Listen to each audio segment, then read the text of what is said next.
Welcome to our Paid Field League series. I am Nitisha from Aditya Joshi Sir's team. So in this series, we are going to predict the NEET 2025 paper. So before that, let me tell you something.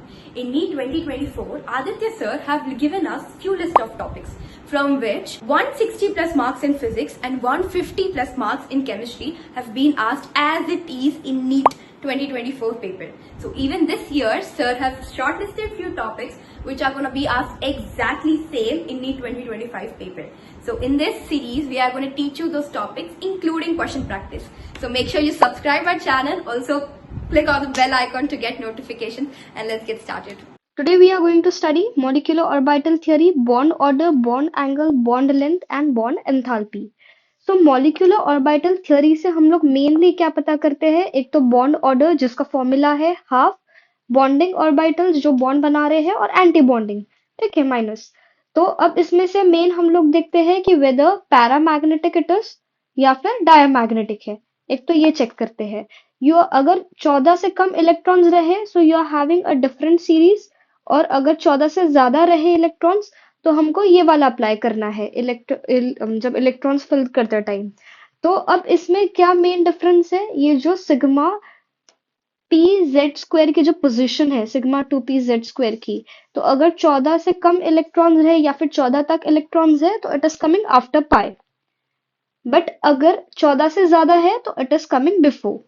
फिर यहाँ से कभी कभी आपको directly पूछते हैं कि out of the following which of the molecule contain pi electrons. तो अगर ये वाला जो लास्ट में अगर इलेक्ट्रॉन्स यहाँ पे फिल हो रहे हैं तो वो हमको चेकअप करना है। तो बेसिकली ये जो सीरीज है ये याद करनी है आपको, how to fill the electrons. एक एक करके जितने नंबर ऑफ इलेक्ट्रॉन्स है हमको एक एक करके इसके अंदर फिल करने हैं। देन बॉन्ड ऑर्डर आपकी डिपेंडिंग अपॉन कि कितने इलेक्ट्रॉन्स है रिस्पेक्टिवली इतनी आती है। देन कम्स ये, this is the most highlighted question जो डायरेक्ट आपसे बहुत बार पूछा जाता है। Nitrogen is their favourite topic. तो N2 का बॉन्ड ऑर्डर 3 है, N2 पॉजिटिव और N2 नेगेटिव, ये दोनों का bond order same to same है, दैट इज 2.5। फिर N2 नेगेटिव का डाई नेगेटिव का 2। तो आपको इसके लेंथ का वो पूछ सकते हैं सीरीज कि क्या ट्रेंड है, स्टेबिलिटी का ट्रेंड पूछ सकते हैं या फिर डायरेक्ट बॉन्ड ऑर्डर पूछ सकते हैं। देन बॉन्ड लेंथ जो होती है वो बॉन्ड ऑर्डर से हम लोग देखते हैं कि it is inversely proportional to electronegativity वाला ट्रेंड। एग्जाम्पल ये देख सकते हैं। देन जैसे फ्लोरीन की हमको पता है हाईएस्ट इलेक्ट्रोनेगेटिव है, इसलिए that is why it is having the least length. Then length is inversely proportional to again bond order. Then percentage of s character, जितना ज्यादा एस कैरेक्टर रहेगा उतना कम जो रहेगी लेंथ रहेगी। जैसे ये वाला again is a highlighted question जो अभी हम लोग थ्योरी में देखेंगे। देन रेजोनेंस से, that is not something really important. Then comes the bond enthalpy. Bond enthalpy क्या है? Amount of energy required to break 1 mole of a bond, ठीक है। तो अगर हमको एवरेज डिसोसिएशन एनर्जी निकालनी है तो हर एक इसका एडिशन करके divided by the average. Then comes the question main. आपको मेनली क्वेश्चन ऐसे ही आएंगे कि which of the following is not a paramagnetic या फिर which of the following is paramagnetic. तो पैरामैग्नेटिक हम लोग किसको बोलेंगे? जिसके अंदर अनपेड इलेक्ट्रॉन्स प्रेजेंट है। तो अभी जैसे ऑक्सीजन है, O2 के मॉलिक्यूल के अंदर 16 इलेक्ट्रॉन्स प्रेजेंट है। तो जब हम लोग 16 इलेक्ट्रॉन्स मतलब हम लोग कौन सा फॉर्मूला अप्लाई करेंगे? ये सेकेंड वाला, मोर देन 14 वाला। तो जब हम एक एक करके इनके अंदर फिल करेंगे, जैसे सिग्मा 1s2, फिर सिग्मा एंटी बॉन्डिंग 1s2, जब हम लोग ऐसे फिल करते जाएंगे, जब हम लोग लास्ट तक पहुंचेंगे तो यू विल सी कि दो जो इलेक्ट्रॉन्स है वो अनपेड प्रेजेंट है। After filling all that we come to a conclusion कि O2 वाला जो मॉलिक्यूल है having 16 इलेक्ट्रॉन्स में से 2 इलेक्ट्रॉन्स अनपेड है, ठीक है। वही अगर बाकियों के देखेंगे, जैसे B2 के अंदर 2 इलेक्ट्रॉन्स अनपेड थे, NO के अंदर 1 इलेक्ट्रॉन अनपेड मिलेगा, वही CO के अंदर you will find 0 unpaired electron.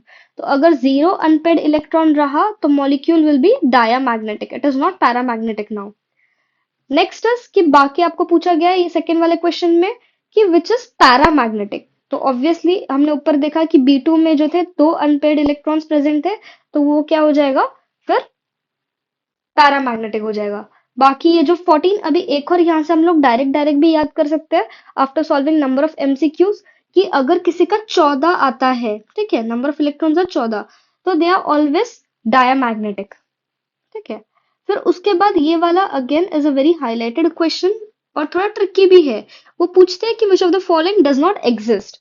तो ऐसा मॉलिक्यूल अगर जिसका बॉन्ड ऑर्डर 0 आता है तो वो कभी एग्जिस्ट नहीं कर सकता है। You have to remember this also. तो अभी आप H2 डाई पॉजिटिव देखोगे तो इसके अंदर अपना फॉर्मूला क्या है, half bonding minus anti bonding. तो बॉन्डिंग भी दो है, एंटी बॉन्डिंग भी दो है और नीचे भी दो है। 2 - 2 is equal to 0, so bond order comes to be 0। जब बॉन्ड ऑर्डर ही नहीं है तो this molecule does not exist. फिर नेक्स्ट अगेन आया है कि which of the following diatomic molecular species has only pi bonds. ठीक है। अभी पाई बॉन्ड्स किसके अंदर प्रेजेंट रहेंगे, C2। जब आप फिल करके देखोगे so you will be getting to know कि लास्ट में पाई बॉन्ड में इलेक्ट्रॉन्स प्रेजेंट होंगे यहाँ पे।